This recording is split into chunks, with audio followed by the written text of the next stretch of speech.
नमस्कार साथियों, स्वागत है आपका बैंकर साथी चैनल में। साथियों, CIIB से रिलेटेड वीडियोस आप बैंकर साथी चैनल पर देख सकते हैं।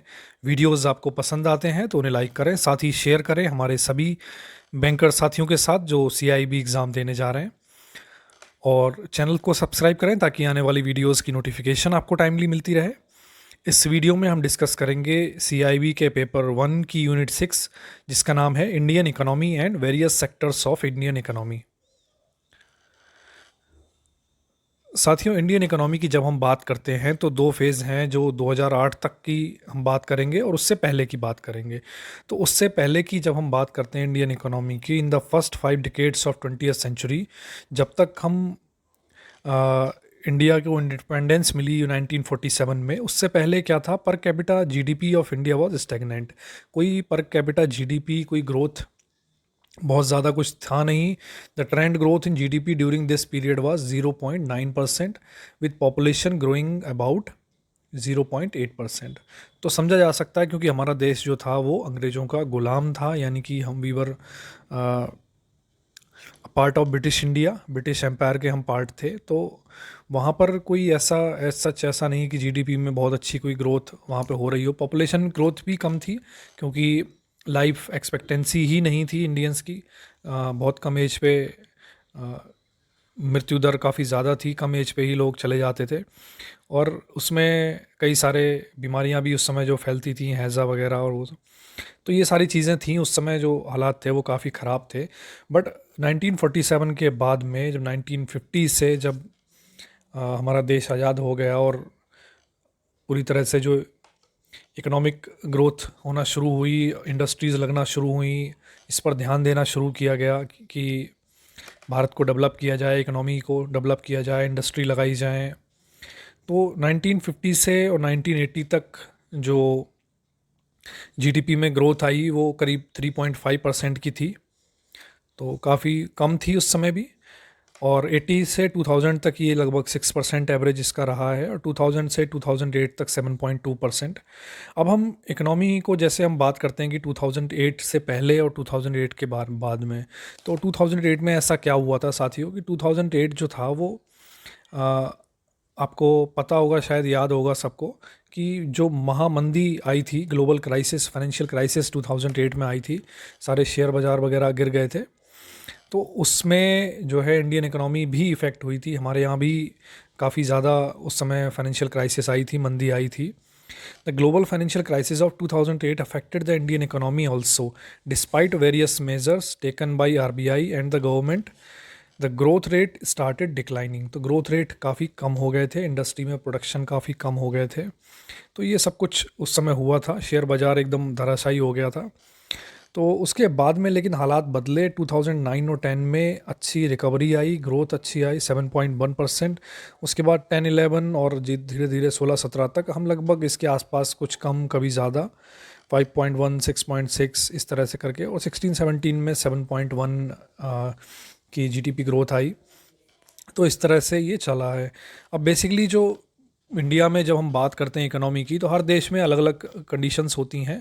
हमारे यहाँ क्या है कि बेसिकली जो 3 सेक्टर्स हैं जो सबसे ज़्यादा कंट्रीब्यूट करते हैं। तो मेन सेक्टर्स जो हैं वो हैं agriculture and allied activities, industry and services. तो there are 3 sectors in India which contribute majority of economic growth. तो जितना भी GDP में कंट्रीब्यूशन है, इकोनॉमी में कंट्रीब्यूशन है, वो मोस्टली ये 3 सेक्टर में ही आता है। और एग्रीकल्चर एंड एलाइड एक्टिविटीज़ की अगर हम बात करें तो यहाँ पर फिशरीज़ वगैरह जो है, फॉरेस्ट्री है, वो भी हम इसी कैटेगरी में डालते हैं।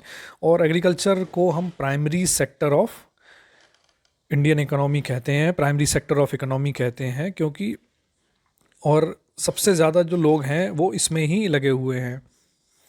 एक एक टाइम था जब इंडिया इंडिपेंडेंट हुआ, तो उस समय सबसे ज़्यादा कंट्रीब्यूशन अगर किसी सेक्टर का इंडिया की GDP में था तो वो एग्रीकल्चर का था। मोर देन 50% जो कंट्रीब्यूशन था वो था, और मोर देन 70% पॉपुलेशन उस समय एग्रीकल्चर में इंगेज थी। बट धीरे धीरे जैसे जैसे टाइम बीता है, बाकी सेक्टर्स ने ग्रोथ लेना शुरू किया है, स्पेशली जो सर्विसेज सेक्टर था वो ग्रो होना शुरू हुआ।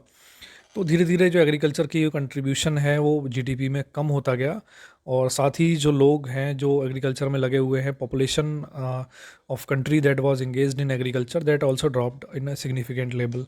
अब eight at present time it is around 17%. The contribution of agriculture in GDP is around 17%, and the population of country involved in agriculture is around 53%. So at the time of Indian independence this sector has the biggest share in the GDP of India. सबसे ज़्यादा GDP में share था, जैसे मैंने अभी बताया. Contribution कम होते होते अब इसका कंट्रीब्यूशन लगभग 17% है. और एग्रीकल्चर में हालांकि कंट्रीब्यूशन भले ही इसका 17% है, लेकिन इसकी इंपॉर्टेंस इस बात से काफ़ी ज़्यादा बढ़ जाती है कि हमारी more than half of the Indian population is engaged in agriculture. आधे से ज़्यादा पॉपुलेशन जो इंडिया की है वो डायरेक्टली और इनडायरेक्टली एग्रीकल्चर में इन्वॉल्व है, और उनकी रोज़ी रोटी जो है वो वहीं से चलती है. तो इसलिए काफ़ी ज़्यादा इंपॉर्टेंट है एग्रीकल्चर, इसको हम इग्नोर नहीं कर सकते. सेकेंड सेक्टर जो हमारा आता है वो है इंडस्ट्री सेक्टर. छोटी बड़ी इंडस्ट्रीज़ जो हैं, चाहे वो बड़े बड़े प्लांट हों, स्टील प्लांट हों, साथ ही इसमें माइनिंग और क्वायरिंग जो है वो भी इसमें आते हैं. मैन्युफैक्चरिंग जो है, गैस है, इलेक्ट्रिसिटी, कंस्ट्रक्शन, वाटर सप्लाई, ये सारी जो हैवी वेट्स हैं, सारे इंडस्ट्रीज़ जो हैं वो इस सेक्टर में, इंडस्ट्री सेक्टर में आते हैं. अब इसकी भी ग्रोथ हुई है इकोनॉमी में, काफ़ी इंपॉर्टेंट रोल है इसका, और इसको हम सेकेंडरी सेक्टर इसको कहते हैं. Currently it is contributing around 27.48 of the Indian GDP. तो आज की डेट में इसका कंट्रीब्यूशन लगभग 27% का है हमारे जीडीपी में. अब इंडस्ट्री के बाद में अगर हम बात करें, जो थर्ड सेक्टर है वो है सर्विसेज सेक्टर. अब ये सेक्टर ऐसा बड़ा डायनेमिक है. कुछ साल पहले तक, या कहें कि जो लिबरलाइजेशन और ग्लोबलाइजेशन से पहले की बात करें, अगर हम 80s की बात करें, at that point of time services sector का कुछ बहुत ज़्यादा कंट्रीब्यूशन कुछ होता नहीं था, कुछ सर्विसेज सेक्टर था ही नहीं एक्चुअली में. बट उसके बाद में हमारा जो IT, telecom, financial, real estate और इन सब ने जो ग्रोथ पकड़ी है, इन्होंने जो कंट्रीब्यूशन इंडियन इकोनॉमी में दिया है वो बहुत ज़्यादा है. और सर्विसेज सेक्टर में ये सारे ही आ जाते हैं, आईटी हो, चाहे टेलीकॉम हो, फाइनेंशियल हो, real estate and professional services, public administration, defence and other services, trade, hotel, transport, communication and services related to broadcasting.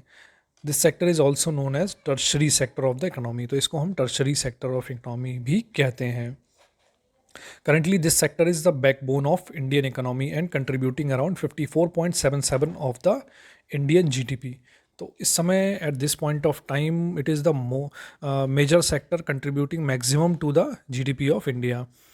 Approximately 54.77% contribution है जीडीपी में सर्विस सेक्टर का, और ये सबसे ज़्यादा है. तीनों ही सेक्टर में सबसे ज़्यादा जो कंट्रीब्यूशन है वो सर्विसेज सेक्टर का है.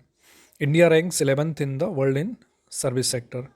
तो इंडिया का जो है 11th रैंक है वर्ल्ड इन दुनिया में सर्विस सेक्टर के हिसाब से. हालांकि कई साइंटिस्ट जो हैं वो इसको क्रिटिसाइज़ भी करते हैं कि because we are too much dependent on services sector.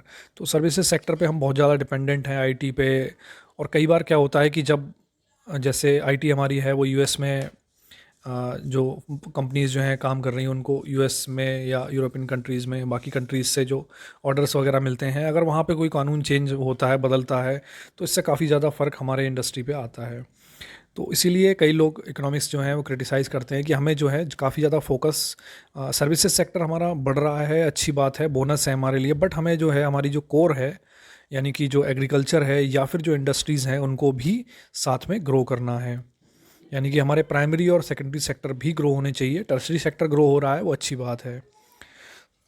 तो वैसे तो साथियों, इकोनॉमी में आप कितना भी अगर सेक्टर वाइज अगर हम इंडियन इकोनॉमी की बात करें तो बहुत कुछ पढ़ सकते हैं, बट जो ब्रीफ में जो चैप्टर में दिया है उसमें इतना ही है. तो आई होप साथियों वीडियो आपको पसंद आया होगा. पसंद आया तो इसे लाइक करें, साथ ही शेयर करें हमारे सभी बैंकर साथियों के साथ जो CIB एग्ज़ाम देने जा रहे हैं. तो मिलते हैं साथियों नेक्स्ट वीडियो में. Thank you.